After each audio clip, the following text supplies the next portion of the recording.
You've got to be kidding me. You really got to end it like that? As a whole, this book was shit, and then I was super disappointed and let down because it was shit.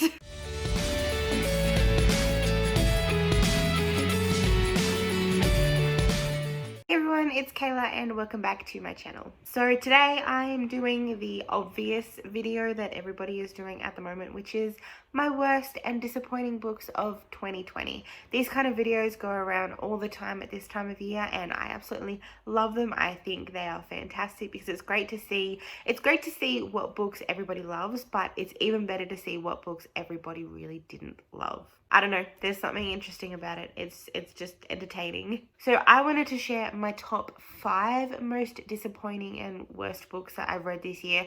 I ended up reading, I think the last time I checked was about 72. My goal was 52, so I am super ecstatic about that because I didn't think that I would be able to read that much this year. It is the most that I have read ever since I started doing Goodreads and Goodreads challenges. So I'm pretty impressed with my reading. It did slow down towards the end of the year and I am currently not reading anything at the moment, but I'm hoping that it picks up at the beginning of next year. But I'm still happy with how my reading went this year anyway, so pretty good. So yeah, last time I checked it was about 72 books out of the 52 that I had challenged myself to read. I have 5 books out of those 72 that I really just was not happy with, that I was disappointed, that I really didn't like. They just didn't quite get there for me, and they're books that I'm probably never going to read again. So I'll start off with the DNFs as well because I did DNF a couple of books. So special mentions to these books that I DNF'd and probably aren't going to go back to anytime soon. First one is A Court of Miracles. This one is meant to be a reimagining of Les Mis. I haven't seen Les Mis, I haven't read it, I know nothing about it, but the cover is absolutely gorgeous that I straight away went, no, I've got to have this, I've got to read it, it looks fantastic. And I started listening to the audiobook and it was okay at first, but then it just got weirder and weirder. And I had no idea where the story was going. I was confused. I was lost. It wasn't for me and I wasn't in the mood to read it. So I had to DNF it. I just couldn't do it. So yes, A Court of Miracles was my first DNF. And then I DNF'd In His Office, which was absolutely terrible. This one was marketed as a enemies to lovers romance, which, hello, most of us are huge suckers for a good enemies to lovers romance.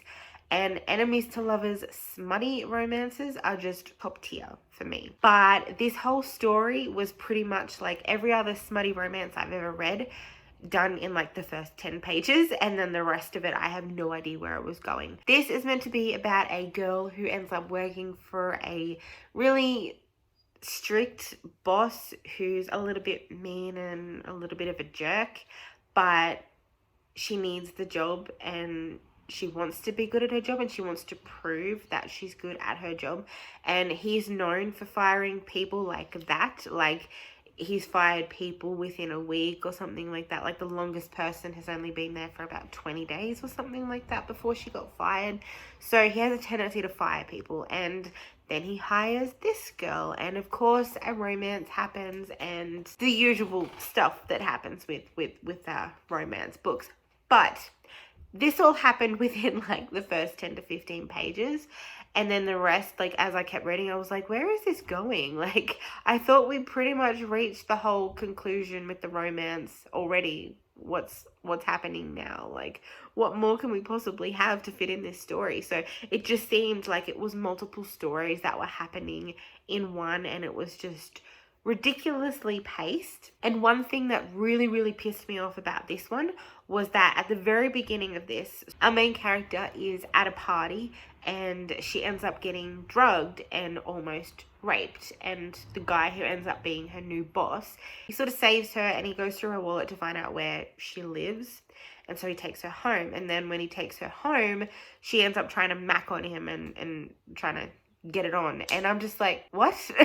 She literally almost got raped, and then she goes to mac on the first person that she sees. I mean, I know romances aren't generally going to be realistic that much, obviously, that's the point, but this was just weird. It was way too far, and I just was, no, I wasn't having it. But there was also another issue where at the very beginning she's like stressed about her exams and like she wants to pass, she wants to get her uni degree. She's stressing about her exams because she doesn't think she's going to make it.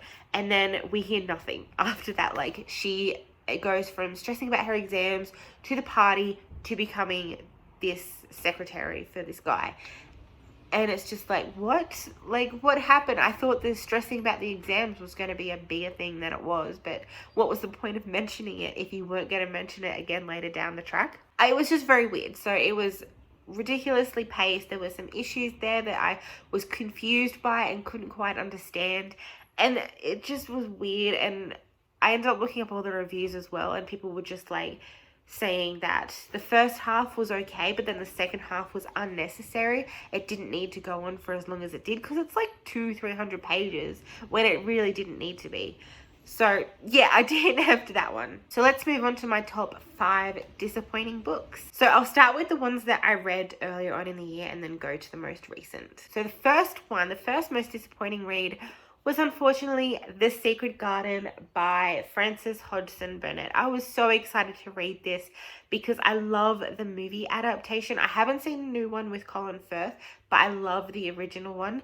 And it was so beautiful, but the book just was a letdown. Like, it didn't have the magic in it that the movie does. So this story follows Mary Lennox, who is a young girl who loses her family to a cholera outbreak when she's living in India, and then she ends up getting transported over to England where she has to stay in a manor with her uncle. And there she discovers a bunch of mysteries about the manor and a mysterious garden, and she learns all the stories about the people who used to live there and what used to go on in the manor. It's super, super interesting, but like I said, the book just was a letdown. Like, I know we're not meant to like Mary, but we end up liking her more so in the movie. At least I did. Like, we obviously dislike her at first because she's a character who is very unlovable and nobody likes her because she's so spoiled and mean and cruel. But that's what she's described as, and you're not meant to really like her at first, but you're meant to see her character development and like her eventually. But I didn't like her at all. Like, the whole time I just didn't like her. And in the movie it was different because you could see the character development was so much better, but the book just didn't quite get there for me. I was quite disappointed. I thought it was going to have a lot more magic in it than the movie did, but it just didn't. There was something missing. I don't know what it was, but it was just missing something. The next one that I read that was one of the most disappointing books I have ever read in my entire life, and that was Peter Pan by J.M. Barrie. I know so many people absolutely love this story. I love the adaptations. Like, that's the thing with this and The Secret Garden. I love the adaptations, but the book just didn't quite get that for me. And this was by far one of the worst classics I have ever read, other than The Great Gatsby. But I just could not stand this book. I couldn't stand the characters. I couldn't stand the writing. It was just awful to me. I ended up giving it 2 stars, which was quite fair because I wanted to give it 1. I wanted to DNF it, but because it's so short, I was just like, I'm already halfway through. What's the point? You all know the story of Peter Pan. It's a pretty well-known story. The book was just awful, and it was depressing, and it was dark, and I know that it was meant to be sort of depressing, and I kind of wish I knew that going in, but I don't think that would have changed that for me. I think I still would have hated it as much as I do now, and it was just awful. Like, it got worse as I kept going on, and I don't know how else to explain my hatred for this. I hated the writing. I hated the way the characters were depicted. Everything about this was just shit. So I really, really did not like this one. It was probably my worst book of the year, unfortunately, because how gorgeous is this edition? That is the only thing. That's probably the only reason why I gave it 2 stars, was because how pretty this edition is. As a whole, this book was shit, and I'm just going to stick to the movie adaptations of it because no. I don't know. I just hated it. The next one that I read was As Old as Time, A Twisted Tale by Liz Braswell. I've been loving these twisted tales. I think they are a lot of fun. They're basically like your classic Disney fairy tale stories, but with a twist on them. So this one is a twisted tale of Beauty and the Beast, where the twist is that the curse isn't broken or something like that. Oh, sorry, it was Belle's mother who cursed the Beast originally. So it's about that. And it sounds like a really good concept because I love Beauty and the Beast. And I was so excited to read this, and then I was super disappointed and let down because it was shit. I mean, no offense to the author or anybody else who's read this, but I just did not like it. Like, Belle did not feel like Belle to me. She felt fake. She felt different. She felt like a classic YA teenager. And you know what I mean when I say YA teenager? Like, you have that sort of feel for what the YA teenager is like. Like, she's whiny and she's annoying and she's always complaining about something. But that's what Belle felt like in this. She didn't feel like our strong, beautiful, courageous Belle. Like, she didn't feel like that at all. And that's what really bugged me. And the Beast was annoying. The only characters I really liked were probably her dad and Mrs. Potts. That's it. Everybody else was like, this isn't them. This isn't Beauty and the Beast. So, yes, I did not like this at all. The good thing about this was that it was a quick and easy read. It was very easy to get through, but it just wasn't great. It was very cringy. There were so many cringy lines. And the plot was okay. Like, it had a good idea, and I really liked the history. Like, we get to see snippets of before Belle was born and what was happening in the town. But the rest of it was just, it just wasn't great. And that's really disappointing for me because I love Belle and I really thought I was going to like this. And I didn't. The next one on my list is probably the highest rated out of all of these books. And that is Ninth House by Leigh Bardugo. Yeah. This was disappointing for me because I really enjoyed it at the beginning, and the only thing that ruined it for me was the ending. The ending and the end sentence. I was just like, nah, you've got to be kidding me. You're really going to end it like that? I thought it was going to be good, and it just fell flat. So this book follows our main character, Alex Stern, who can see the dead, and she sees them how they died. So some of them are very graphic, some of them are normal, some of them can be very difficult to determine if they are actually dead, but she can see ghosts and she can kind of communicate with them in a way. But the thing is, nobody else can see spirits unless they have a potion type thing of some sort that allows them to see them, but she can actually see them somehow.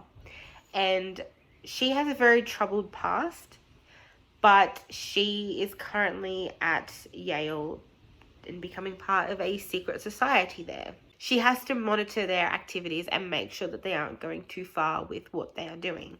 And she's there as sort of like a guard type person, protector type. She uses her abilities to help, but she ends up investigating this mysterious death of a young girl, and it just leads her into further dangers and the further mysteries of all the different secret societies at Yale. And it's a really cool concept. I'm not a big fan of dark academia, like, it doesn't interest me at all. But this was intriguing because it was the perfect read for Halloween and it was super spooky. And I do like Leigh Bardugo. But yeah, it was a bit of a letdown for me. So unfortunately, it's going on my list of the most disappointing reads, and not for the whole story, only for that very last page. And if you have read it, you know what I'm talking about because you know what I'm talking about because it just ended really, really weirdly, and that makes me mad. But yeah, other than that, it was an okay book, but the ending just disappointed me and it was a bit of a letdown. And the last one on here is one that I read most recently, and that was Cruel Beauty by Rosamund Hodge. I very nearly DNF'd this because I thought it was so stupid. I honestly don't even remember anything about it now. Like, it's meant to be kind of like a retelling or reimagining of Beauty and the Beast in a way, but like entwined with like Greek mythology, which sounds really, really cool, but it's just very weird. So I was reading it and I'm just like, what is happening? Where is this going? Like, I don't understand. It was odd and I didn't really like it at all. It follows our main character Nyx, who is betrothed to a ruler of their kingdom, and she has to marry him in order to save her family and to save everybody else in the kingdom. But she has also been trained to kill him. So her plan is to marry him and kill him so that she can bring back peace and happiness to her kingdom. But then, of course, there's something about him that she just can't quite help being attracted to, and then she finds out more about this world and more about the truth behind him and what he really is, and you know, the usual stuff. But it just wasn't that great. It was just really weird and I was confused a lot of the time. It was just, I don't know, it didn't really have any of the aspects of Beauty and the Beast that we really love. Like, sure, it might have a curse, it might have the love story, but there wasn't really anything else that sort of was like, hey, I can see where Beauty and the Beast comes into this. Like, it just, I don't know. It was too different and it was weird. And maybe if I read it like a few years ago, I probably would have liked it. But my reading taste changes so quickly and it's always changing. And it isn't my taste at the moment. Yeah, disappointing. Probably should have DNF'd it, but I didn't. Well, there you go, guys. They are my 5 most disappointing reads of 2020. Look out for my favorite books of 2020 because I will be doing that as well. That's probably going to be more exciting because there was a lot more books that I actually enjoyed rather than was disappointed by, which is really good. But yeah, so they were my top 5 worst and disappointing reads. Let me know if you've read any of these and what you thought of them. Thanks for watching. Don't forget to like, comment, subscribe, and I will see you in the next video. Bye!